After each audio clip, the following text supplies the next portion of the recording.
Ken Hovind here and the crew at Dinosaur Adventure Land in Lenox, Alabama, February 25th, 2024. Today we'll be in John chapter 11. We're not going to cover the whole chapter. There's a lot of good stuff in that chapter. But you go, take your Bible, open to the middle. You should hit the book of Psalms. Open the last half to the middle. You should hit the beginning of the New Testament. The New Testament's 1/4 of the Bible. And you got Matthew, Mark, Luke, and John, the 4 biographies of Jesus Christ. We'll be in John chapter 11. And we're on a whole bunch of channels. Let's see, TikTok, Facebook, Rumble, Brighton, whatever that is, Odyssey. They're all listed on Dr.Dino.com. If you ever can't find one, go to the website, Dr. Dino, click a button, and it'll do something for you, okay? So today, February 25th, why does God allow suffering? How many of you have ever had problems in your life and you wondered why? You ever been there before? Lord, why? Okay, we're going to talk about that this morning. Let's see, we're PayPal and donations right there, Genesis Baptist Church channel. That one keeps climbing, brother. Almost 27,000 subscribers. Just on that one channel. Okay, Dr. Kent, the Science Channel, another channel. Today, why does God allow suffering? Why did this happen? Okay, we're an old-fashioned, independent, temperamental, fundamental, right-wing, radical, chicken-eating Baptist church where we believe the Bible is the infallible, inspired, inerrant word of the living God. Am I talking too fast? I can understand what I'm saying? No, you're doing just fine. Okay. We're straight north of Pensacola, 70 miles in Lenox, Alabama, where God gets the glory instead of the stupid religion of evolution. And evolution's a religion, it's not science. Okay, come visit. It's free. We'll feed you and house you. I mean, what more do you want? It's all free. Okay. After 2 days, we'll put you to work. I heard the food is good. Oh man, you can meet the world's most hated Baptist preacher and the world's most gorgeous wife. Thank you, honey. Okay, yesterday we drove 750 miles in one day, 6 of us in the pickup truck, round trip. It was fun. For a family reunion for Sandra's 7 kids and 15 grandkids and a birthday party for the 10-year-old. There we go. 10 out of 15 grandkids were paying attention to the camera. That's the best we could do, folks. Okay, that's what you get, all right? Getting the cameraman to pay attention was hard. I got misspelled here. Cut 2 kids in half. Oh, well. Pizza got their attention for 3 minutes. I was keeping track of that, okay? My world-famous paper airplanes that fly over up to 420 feet got the boys' attention. They were out there having a blast launching paper airplanes. They couldn't believe it. You don't know how they work? Come on down to Dinosaur Adventure Land. The static electricity from bouncing on the trampoline got this girl's attention. Look, mommy, new hairdo. That is the cutest picture ever. Classic. So there they are, kids, year 7 and grandkids and spouses. Honey, you have 7 kids plus 7 spouses and 15 grandkids plus in-laws and outlaws. Probably 50 or more in this family I inherited 893 days ago. I'm pretty sure each of them also has a birthday once a year. If you think I'm going to drive 750 miles in one day with 6 of us crowded in the old Chevy pickup truck, so 50 times a year, you are mistaken. They can all come here next time. Is that clear? You understand? Okay. Yeah. Help us to open for free. Join our 777 club. We don't charge anything. We just want to win souls and influence people. So if you want to help us, please go to do something. Call you, Sandra. She knows what to do. Okay. Or go to Dr.Dino.com on our website. It's all right there. We've been open for 7.87 years now, free. Don't charge anything. If you want to help, please do. Let's see. Over 25,000 visitors from 50 states, 75 foreign countries. And all we want to do is give glory to God for his creation. Jesus divides history. We got everything before Christ is BC, and everything after Christ is AD. Anno Dominio is Latin for in the year of our Lord. Let's see. We're supposed to be right here. Let's see. Back in January, user number 381 said, since it's the first time you'll be singing this year, I have a special request for the music. Would you please sing Up on a Mountain? That hurts bad. I know what they meant. We've got plenty around here. Or sing Way Down Upon the Swanee River. I said, I'm sorry. The Swanee River is 270 miles from here. I could never make it back in time for church. So no, you're not going to sing on the Swanee River. No. Okay. Then she suggested, well, why don't you sing Somewhere Over the Rainbow? That hurts bad, honey. Then she said, would you please sing So Low we can't hear you?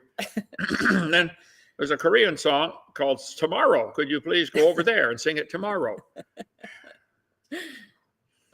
I don't know what to say, so I say, please go away. Loga, luga, luga, whatever that is. No, I'm not going to go away, okay? This is my house. Could you please let Miss Sandra sing alone while you sing that song about silence? But Hovind, have you heard that song, Stop, in the Name of Love, Before You Break My Eardrums? Can you please? No, I'm sorry. I'm not going to do that. We found you. We know who you are, okay? And we know about your followers, and they all don't want to hear it. Sorry. I won't stop. I got to sing. Ring, ring, I got to sing. Okay. So, are you ready? You can all sing with us if you know this. This is John chapter 11, a verse we'll be talking about in a few minutes. I am the resurrection and the life.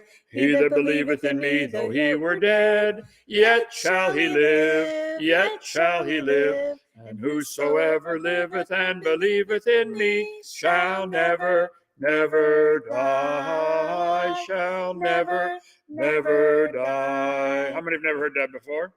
We just sang it. Now, come on, pay attention. Anthony, gee whiz. Okay, one more time. I am the resurrection and the life.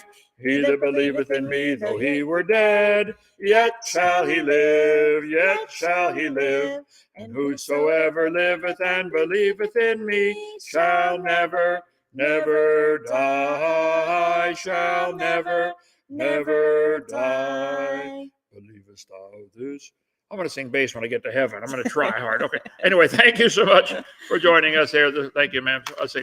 Slide number 160. Try that again. 1607. Let's see if I got it. Good. Okay. John chapter 11.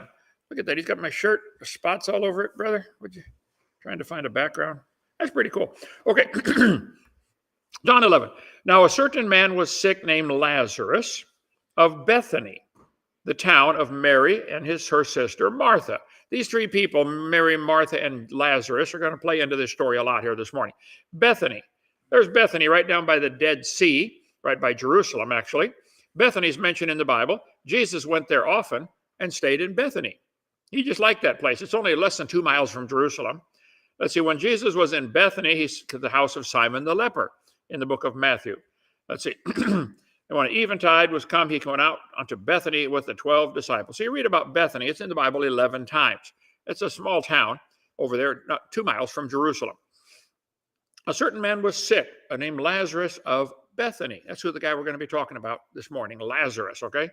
Bethany was nigh to Jerusalem, 15 furlongs off.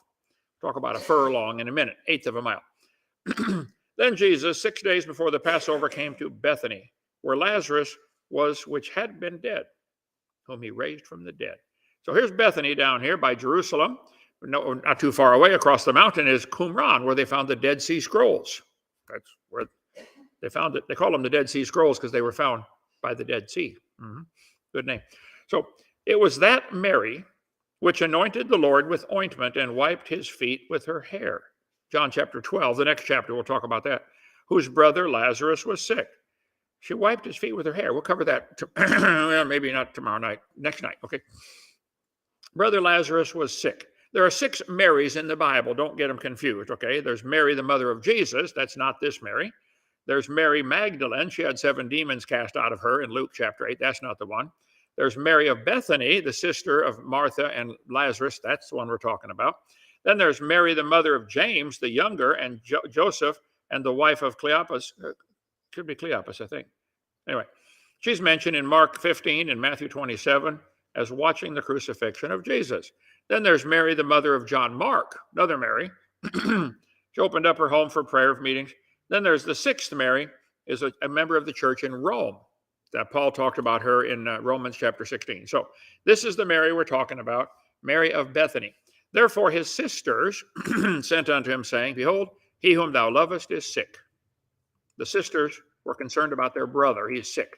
Who do you call when you're sick? Call Jesus. He can fix anything, right? Okay. Came to pass, as they went into a certain village, back in the book of Luke, there's another story about Mary and Martha that I want to read to you this morning. And a certain woman named Martha received him into her house. This is where Jesus quite often went, to Bethany. Okay. And she had a sister called Mary, which sat at Jesus' feet and heard his word. But Martha was cumbered about with much serving.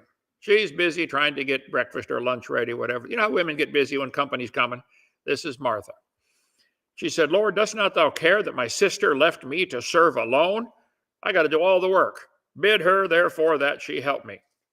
So Martha comes to Jesus, says, would you tell my sister to get in here and help? I'm trying to fix broccoli or whatever they were doing. I don't know. Okay. And Jesus answered and said unto her, Martha, Martha.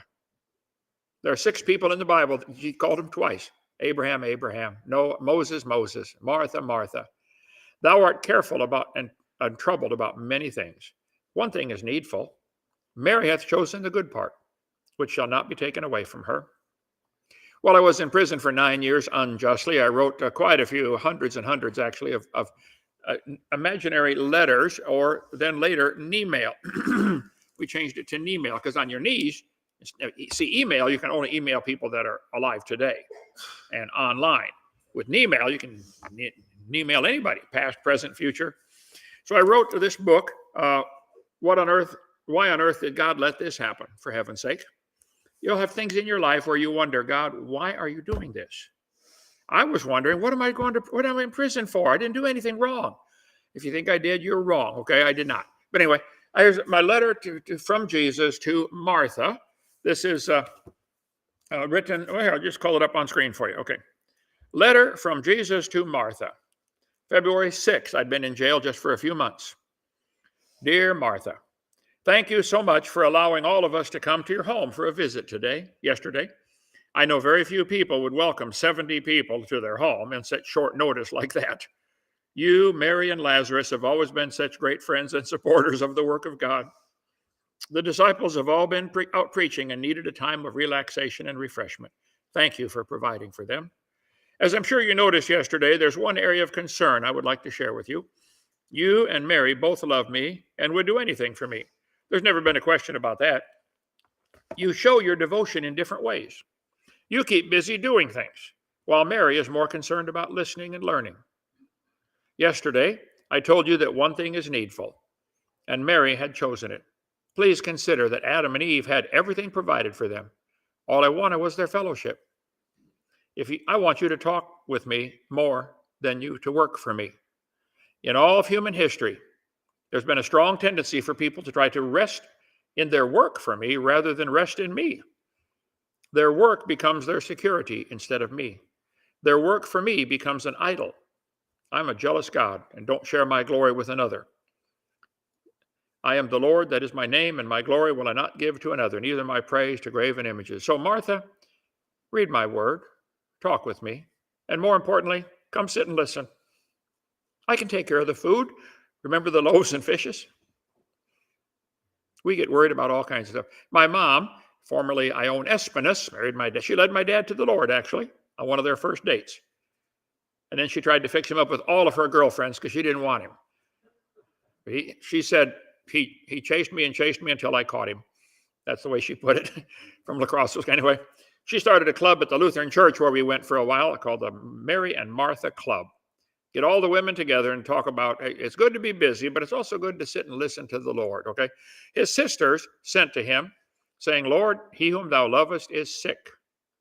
When Jesus heard that, he said, this sickness is not unto death, but for the glory of God, that the Son of God might be glorified.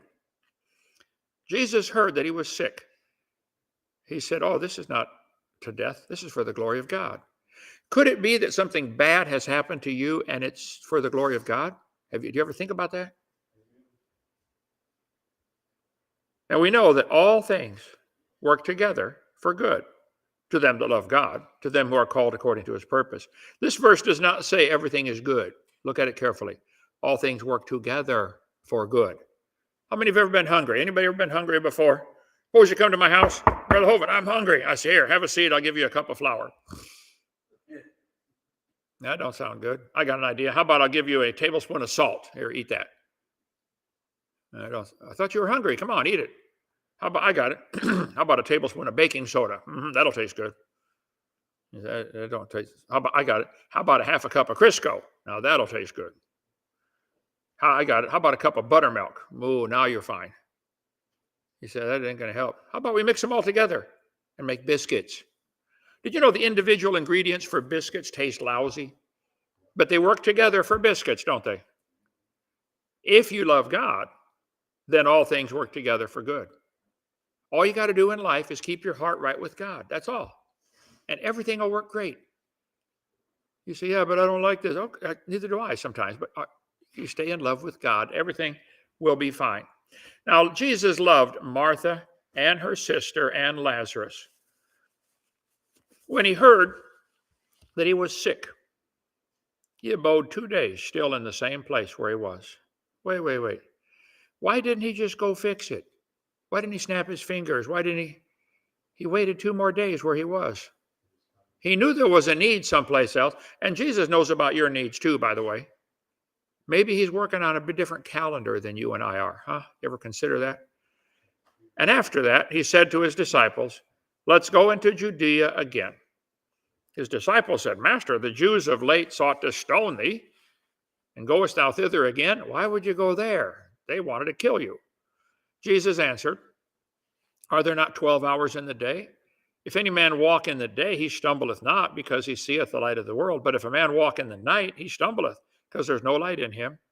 These things said he, and after that he saith to his disciples, our friend Lazarus sleepeth, but I go that I may awake him out of... Man, I want to be a friend of God. Maybe you don't care. I go that I may awake him out of sleep. Then said his disciples, Lord, if he sleep, he shall do well. Howbeit Jesus spake of his death, but they thought he had spoken of taking of rest and sleep. Then said Jesus unto them plainly, Lazarus is dead. And I am glad for your sakes that I was not there, to the intent ye may believe. Nevertheless, let us go unto him. Then said Thomas, one called Didymus. The word Didymus means twin. Apparently Thomas had a twin brother. I don't know any other answer than why would they call him Didymus? He's the twin. Unto his fellow disciples, let us also go that we may die with him. Thomas is mentioned in the Bible 12 times. In John chapter 14, Thomas said, Lord, we don't know where you're going. There's always one in every crowd, no matter what's going on. He doesn't understand, or he's got to interrupt and ask questions, or got to take, Thomas was the guy, he doubted. They called him Doubting Thomas. Why are you doing that? Why are you doing that? I don't understand. Okay. Then said Thomas, after Jesus was crucified, Thomas said, I'm not going to believe he's alive until I can put my finger in where they put the nail. So Jesus said, hey, Thomas, reach hither your finger. Behold my hands and my feet. Thrust it into my side. Don't be faithless, but believing. He said, my Lord and my God. He finally got the message. He was Doubting Thomas. Anyway, so Thomas said, let's go there and die with Lazarus. Then when Jesus came, he found that he'd lain in the grave 4 days already. Now, Bethany was nigh unto Jerusalem, 15 furlongs, okay? What's this 4 days? Well, this was important. Jesus tried to undo every stupid thing the Jews taught that they did not get from Scripture. One of the crazy teachings they had was that if you died, your spirit stayed around for 4 days, or for 3 days. Let's see, Jewish belief that the spirit lingers for 3 days. There's some conflicting belief about the Jewish soul, or spirit, lingering for 3 days after death. Aside from the Jewish books of learning, the Torah and the Talmud, much of Judaism has been passed down through oral tradition, as is the case with the Kabbalah. The Zohar, which is one of their texts that make up the Kabbalah, is composed of the teachings of some rabbi in the 2nd century. After being passed along by oral tradition for centuries, they finally put it into print in the 13th century. The belief the soul lingers for 3 days after death seems to have been emanated from the texts that make up the Kabbalah. So whether they taught that 1,300 years later, they wrote it down, I don't know. Doesn't matter.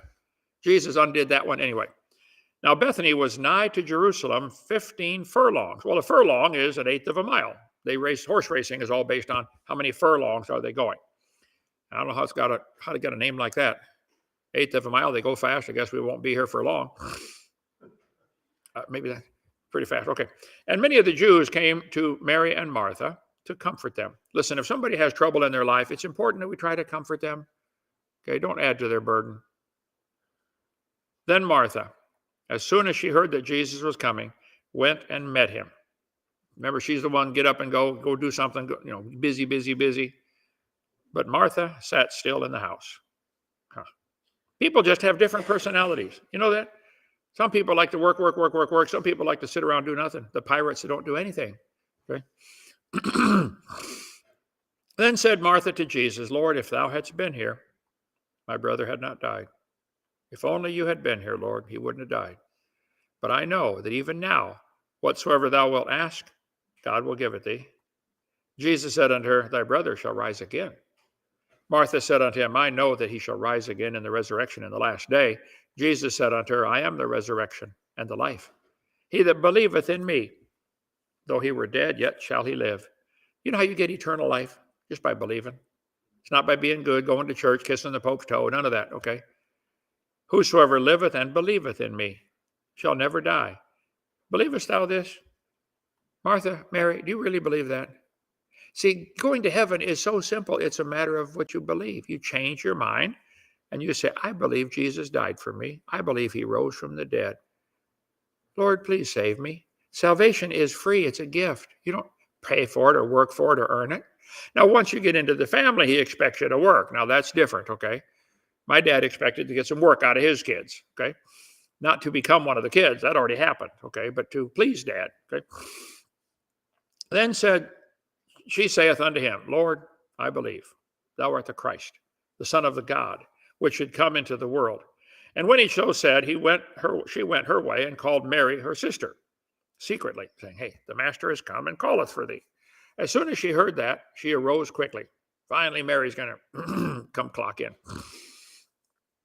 Now, Jesus was not yet come into the town, but was in the place where Martha met him. The Jews which were with her in the house, comforted her. When they saw Mary, that she rose quickly, hastily, and went to her, followed her, saying, She goeth up to the grave to weep. She's going to cry at the grave. Then, when Mary was come where Jesus was and saw him, she fell down at his feet, saying, Lord, if thou hadst been here, my brother had not died. Why didn't you come? You're going to have times in your life when things happen and you're going to have to sit, Lord, why did you let this happen? Why? I don't understand, Lord. Why? When Jesus therefore saw her weeping, and the Jews also weeping which came with her, he groaned in the spirit and was troubled. It hurt him to see her suffer. And it hurts God now to see you suffer, but he might have a different calendar than we have. We want it fixed like now. Maybe he's working on a 7,000-year calendar. And said, Where have you laid him? They said unto him, Lord, come and see. Jesus wept. Shortest verse in the Bible. You could at least memorize one verse, couldn't you? John 11:35, Jesus wept. Okay, here, I'm going to black it out. I'll see if anybody can quote it. John 11:35. Who can say it? Jesus wept. All right, you get the prize, Billy. Okay. Jesus wept. Shortest verse in the Bible. Then said the Jews, Behold how he loved him. And some of them said, Could not this man which opened the eyes of the blind have caused this man to not die? There's always some who say, God didn't do it the way I thought he should have done it. How many met anybody like that? No matter what you do, somebody else got a better idea. You should have done it this way or this way or this way. Hebrews says, excuse me, seeing we have a high priest that is passed into the heavens, Jesus, the Son of God, let us hold fast our profession. For we have not an high priest which cannot be touched with the feelings of our infirmities, but was in all points tempted like we are, yet without sin. Everything you've been through, Jesus went through. He was falsely accused. He was hated. He was threatened. He was tired. He had to sleep. He's sleeping in a boat in the middle of a storm. I mean, he got tired, okay? Ever been bone tired after driving 750 miles with 6 people in one little truck? Yeah, okay. I know what tired is. Been there many times. Let us come boldly to the throne of grace that we may obtain mercy and find grace to help. See, Jesus knows. He understands. Jesus, therefore, again, groaning in himself, cometh to the grave. It was a cave, and a stone lay upon it. Jesus said, Take ye away the stone. Martha, the sister of him that was dead, said unto him, Lord, by this time he stinketh. He's been dead for 4 days. Jesus saith unto her, Said I not unto thee that if thou wouldst believe, thou shouldest see the glory of God? Martha, didn't I tell you? Just believe. Then they took away the stone from the place where the dead was laid, and Jesus lifted up his eyes, said, Father, I thank thee that thou hast heard me. You know, you don't have to pray with your eyes closed and your hands folded. You can pray with your hands up and looking up to heaven if you want. You can pray any way you want, okay? I thank thee that thou hast heard me. I heard one preacher say one time he was driving along real tired and he fell asleep and he was driving over a cliff. He didn't realize. He woke up as the car went over the cliff. And he said, Lord, save me. And bam, the car hit the bottom of the cliff, exploded. And he stood up and he's standing there, not a scratch on him. He couldn't believe it. He said, I should have prayed for the car too. I knew that thou hearest me always, but because of the people which stand by, I said it, that they may believe that thou hast sent me. I think God's done everything possible that you can believe. And you atheists, look at me. I don't think there's anything else God could have done. He made things that are so complicated, like a single cell in your body, and you got 100 trillion of them. And the DNA code from one person, if you unwound it and tied it together, one person's DNA from all their cells would go across the solar system twice. That's the code to make you. I don't think he could have done any better than that. And that's not enough to get you to believe, is it? I think he made things that are so amazing. Look at a peacock feather sometime. How can people look at the stars and not believe? How can they see? All we've ever seen is cows produce cows. But you believe cows are related to hummingbirds, don't you? Who taught you something so stupid? I think all you have to do is believe, God, I believe you did it. I think God's had a whole lot of people die, suffer horribly, and die just to bring us a copy of this book so we can hold it in our hand. A lot of people down through centuries have died. Read Fox's Book of Martyrs. Millions have died so we can hold a copy of this book. And you don't even read it, do you? I think he's done all he can do. And Judgment Day is going to be real serious for some of you atheists. You're going to say, man, I should have listened. Oh, no, back the other way, brother. There you go. Okay. And when he had thus spoken, he cried with a loud voice, Lazarus, come forth. You know why he said Lazarus? If he hadn't said Lazarus, everybody in the world would have come forth. All the dead would have come out. He said, no, just you, Lazarus, come forth. I've always wondered who came first, second, and third. He came forward. I don't know. Anyway, he that was dead came forth, bound hand and foot with grave clothes, and his face was bound about with a napkin. Jesus saith unto them, now watch this now, loose him and let him go. Wait. He's alive again. It's been 4 days. He's alive, but he's still bound up and tied up. How many of you gave your heart to the Lord? You got saved, you got born again, but you still had problems from the old life that were tying you down, like old habits and problems and stuff. Yeah. Jesus, he said, loose him, let him go. Everybody, one of your jobs as a Christian is to help your fellow brothers and sisters get out of the problems they're in, okay? Loose, you help, you untie him, okay? He's wrapped up. Untie him. Maybe you've got a friend or neighbor or cousin or son or daughter or mom or dad or somebody that's tied up still from their sin. They're alive now. They're born again. Well, untie them. Help them get loose. You pray about that one. Okay. So why did Jesus allow him to suffer and die? Why did he wait 4 days? Well, Jesus loved all three of them. Mary, Martha, says so. He loved them, all three of them. He knew full well Lazarus was sick. Jesus told the sisters that this sickness was for God's glory and that he, the Son of God, would be glorified. He deliberately stayed away for 2 more days. Maybe you're praying for some healing or something and God's deliberately not doing it yet. I don't know. I spent 9 years locked up and wondered why the whole time. I said, Lord, I don't like it, but I trust you. And I wrote hundreds and hundreds of stories about why, God, why on earth did God let this happen? For heaven's sake.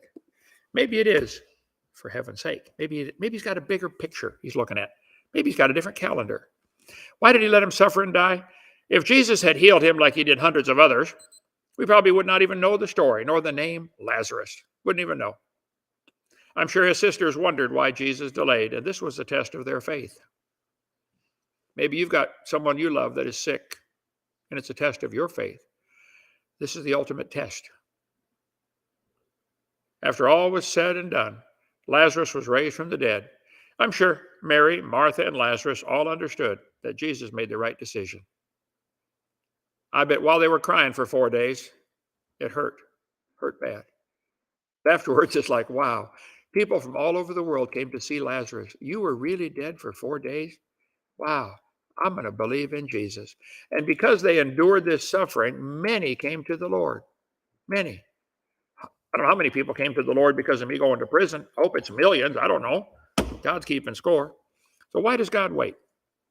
For 6,000 years, billions of evil things have happened.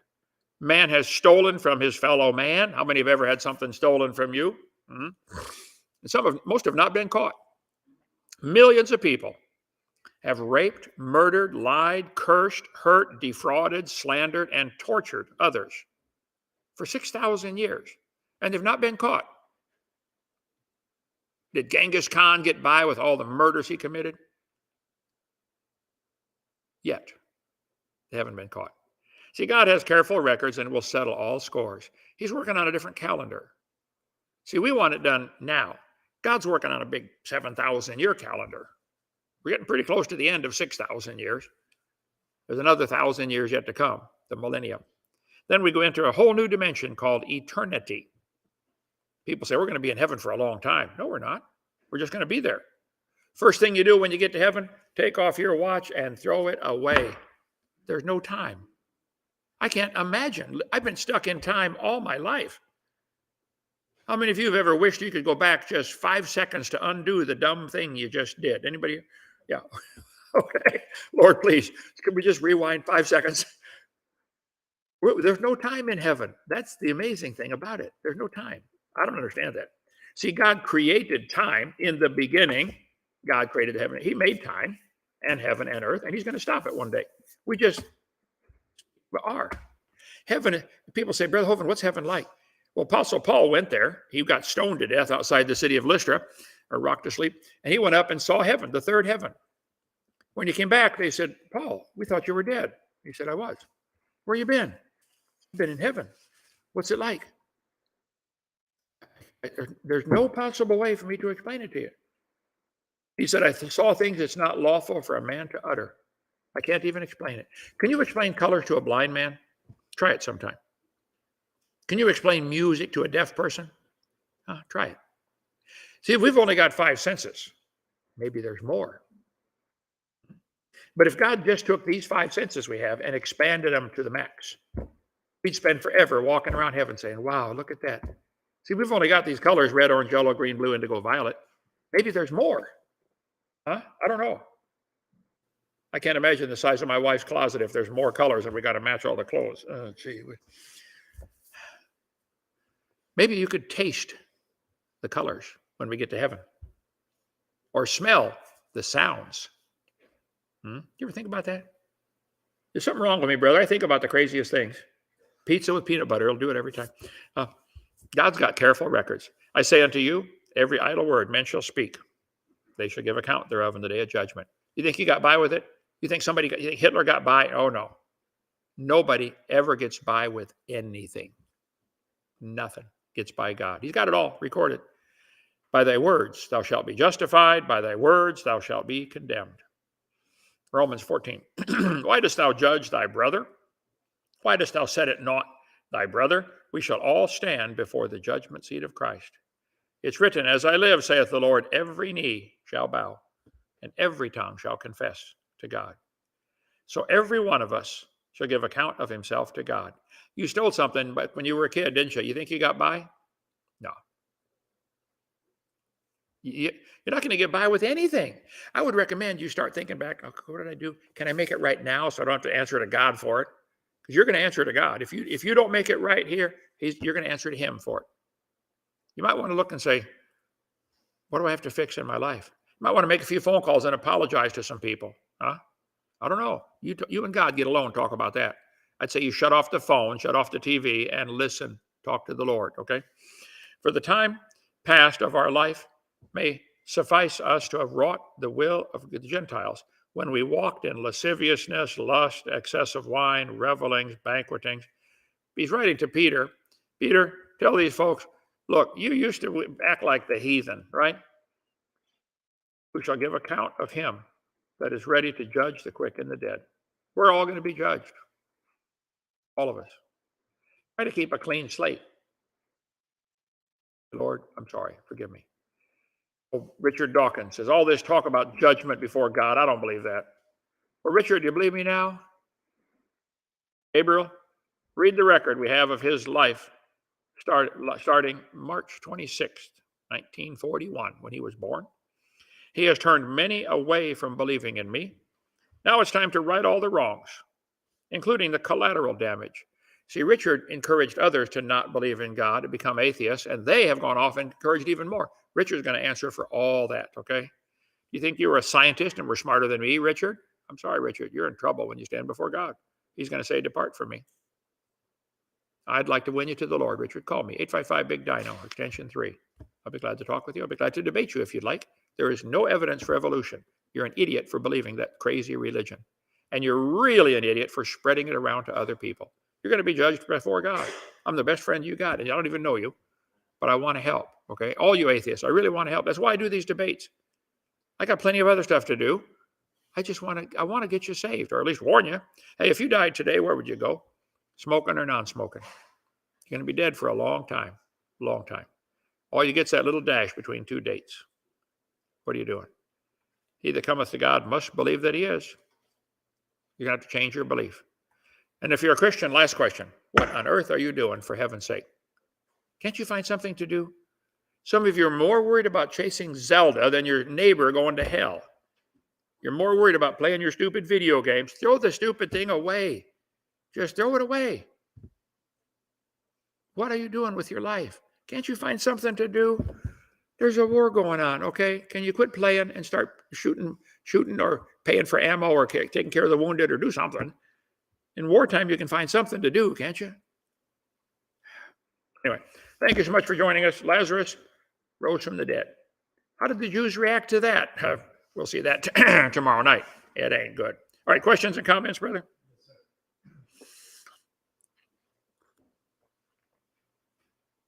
What's that saying? Kent's singing voice is good for many things. For example, all the dogs in the neighborhood sing along with him. You're not related to user 381, are you? Kent, can you read Revelation 11:19? Evidence the Ten Commandments are everlasting covenant. I agree. And Jesus fulfilled them. And the Sabbath, Joy, I don't know who you are, but I would bet you $10 you do not keep the Sabbath.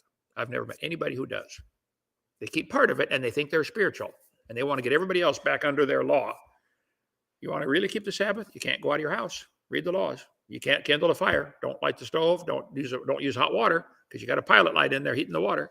And don't use any utilities because you got somebody downtown. You're making somebody else work. Nobody keeps the Sabbath. Nobody. It's fulfilled under the law. I cover all that on video number 7. I appreciate people who want to try to please God. I appreciate the attitude, but it's wrong. Okay. Watch video 7 and this one. Okay. Thank you. Let's see.